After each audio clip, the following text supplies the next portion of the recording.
but now it sounded closer. Zephyr whispered quietly, "Did you guys hear that?"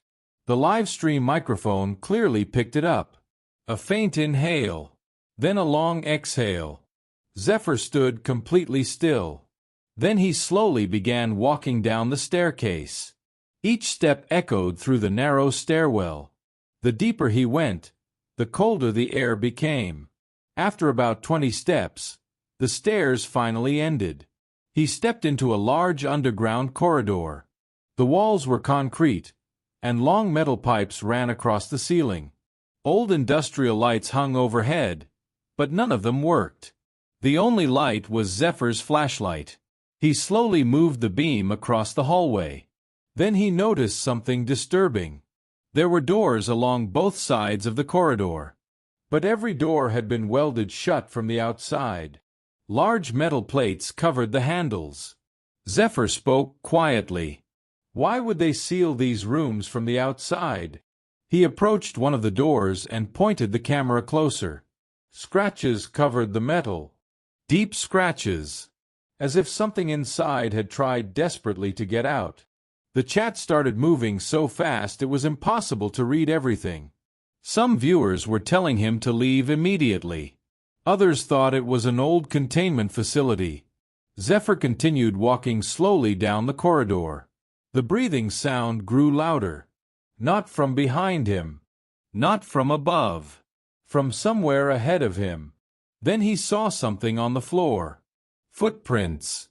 But they weren't normal. The dust showed bare footprints, long and thin, almost human, but slightly too large. They led deeper into the hallway. Zephyr whispered, "Someone's been down here." The footprints suddenly stopped at a large metal door at the end of the corridor. Unlike the others, this one was not welded shut. Instead, it was slightly open. Just like the door upstairs. Zephyr hesitated. The breathing sound was now clearly coming from behind that door. He slowly pushed it open.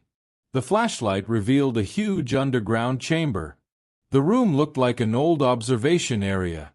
Broken glass panels lined the walls, and rusted medical equipment was scattered everywhere. But something else stood in the middle of the room. A large metal cage. The cage door was wide open.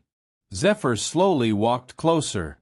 His breathing became louder on the microphone. Inside the cage, the floor was covered in deep scratch marks. Something had clearly been trapped there for a very long time. And then, the live stream audio captured something terrifying. A voice. Soft. Distorted. Right behind Zephyr. "You opened it." Zephyr spun around instantly. The camera light swung wildly across the room. But there was nothing there. The chat exploded. Thousands of viewers were typing the same message. "Run." Zephyr backed away from the cage. Then the breathing sound suddenly stopped. The silence became heavy. Too quiet. Then the live stream camera captured movement. At the far end of the room, behind Zephyr, something tall and thin slowly stepped out of the darkness. Its arms were unnaturally long. Its skin looked pale and stretched. And its face. The camera barely caught it. But viewers later said the face looked almost human. Just twisted. Like it had forgotten how to be one. Zephyr still hadn't seen it yet. He kept looking toward the staircase. Then the live stream audio picked up the voice again. Closer this time. "Thank you." Zephyr slowly turned around. The camera froze on the creature for less than 1 second. Then the live stream feed violently shook. Zephyr screamed. The flashlight dropped. The camera hit the ground. For the next 10 seconds, viewers heard only footsteps struggling, and something dragging across the concrete floor. Then silence. The camera remained pointed toward the open cage. 30 seconds passed. 1 minute. 2 minutes. Then the live stream ended. The recording was later saved by several viewers. Authorities reportedly investigated the building weeks later. But according to the report that leaked online, The underground corridor was real. The staircase was real. But the large chamber at the end was completely empty. No cage, no scratches, and no sign of Zephyr Calderwick. The only thing investigators found was his camera, still recording, facing a door that had hinges on the inside. If this story gave you chills, make sure to like this video and subscribe to the channel for more real horror stories and unexplained paranormal events. And if you have ever experienced something strange in an abandoned place, or something you still cannot explain, share your experience in the comments section. Someone out there might have experienced the same thing. And don't forget to share this video with friends who enjoy true scary stories and paranormal mysteries. Because sometimes, the scariest stories are the ones that might actually be real. I tried to shake the feeling off and continue my patrol. But the deeper I walked into the cemetery, the more uncomfortable I became. Because everywhere I went, it felt like something was watching me move. At around 5 a.m., I reached the center fountain area. This part of the cemetery had the oldest monument, a large stone statue standing on top of a circular fountain that hadn't worked in decades.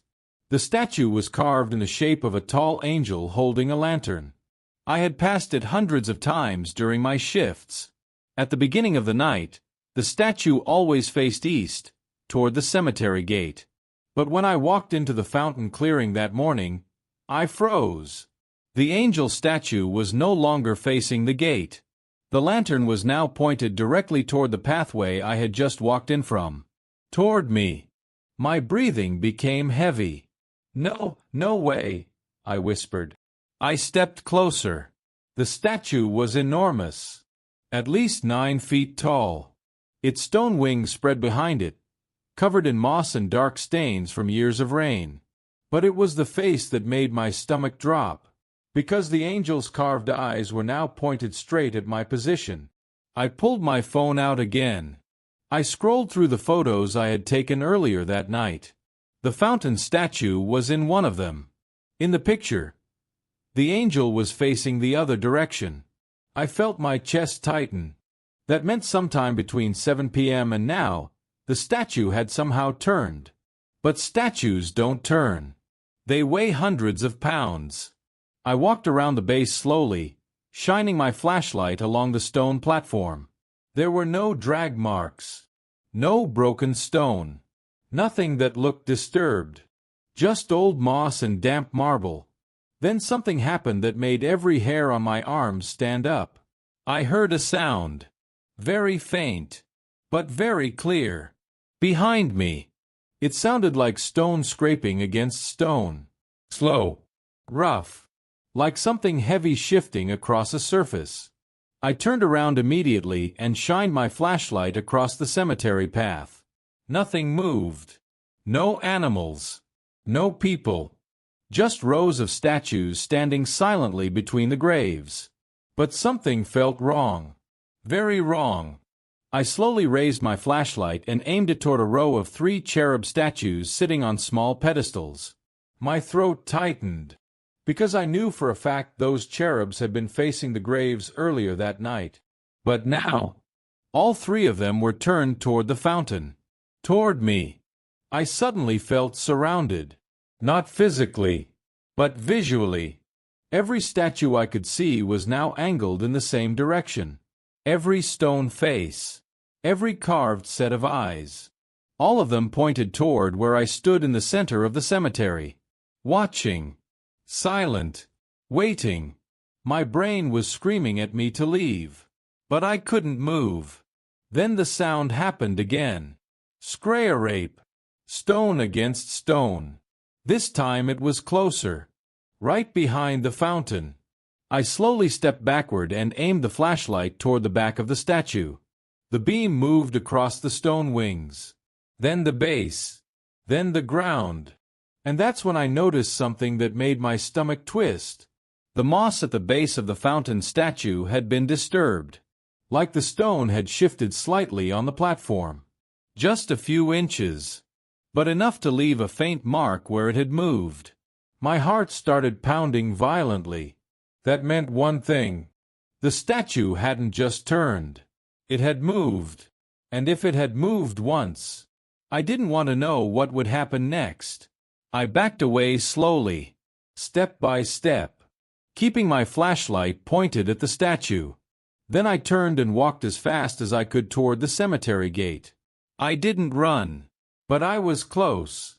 The entire walk back, I could feel something behind me. Not footsteps, not breathing, just the overwhelming sensation that dozens of stone eyes were following me through the darkness.